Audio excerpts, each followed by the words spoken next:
చిన్న పోరగాళ్ళు భారతదేశానికి క్రికెట్ ఆడడం, అంతర్జాతీయ క్రికెట్ ఆడడం మనకు కొత్త గాదు. గప్పట్ల సచిన్ టెండూల్కర్ 16 ఏండ్లకే వచ్చిండు. మస్తు రానిచ్చిండు. పెద్ద క్రికెటర్ అయిండు. సచిన్ టెండూల్కర్‌తోనే వచ్చిన వినోద్ కాంబ్లీ ఆడినట్నే ఆడిండు. మంచిగా కలిసిపోయిండు. తర్వాత గూడా శానా క్రికెటర్లు వచ్చిండ్లు. చిన్న పోరగాళ్ళు ఎందుకు పనికి రాకుండా పోయిండ్రు. ఈ మధ్యలో పృథ్వీ షా అనేటోడు గూడా మస్తు కొడతాడు అనుకుంటే ఎందుకు పనికి రాకుండా అక్కర రాకుండా పోయిండు. ఈ కాంబ్లీ గానీ, పృథ్వీ షా గానీ పోవడానికి కారణం ఏందంటే వాళ్ళకు ఒక పద్ధతి, పాడు తెలవదు. ఒక డిసిప్లిన్ లేదు. మరి ఈ మధ్యల ఈ సూర్యవంశి, వైభవ్ సూర్యవంశి అనే పోరాడొచ్చి ఫస్ట్ ఐపీఎల్ మ్యాచ్‌లోనే మొదటి బాల్‌కే సిక్సర్ కొట్టిండు. బొచ్చెడు పరుగులు చేసిండు. తర్వాత మ్యాచ్‌ల 100 కొట్టిండు. తర్వాత 2 మ్యాచ్‌లలో గనుక చూసినట్టయితే ఒక దాంట్లో డక్కు, ఒక దాంట్లో 4 కొట్టి పోయిండు మరి.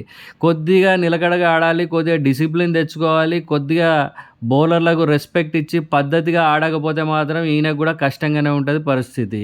జాగ్రత్తగా ఉండమందాం.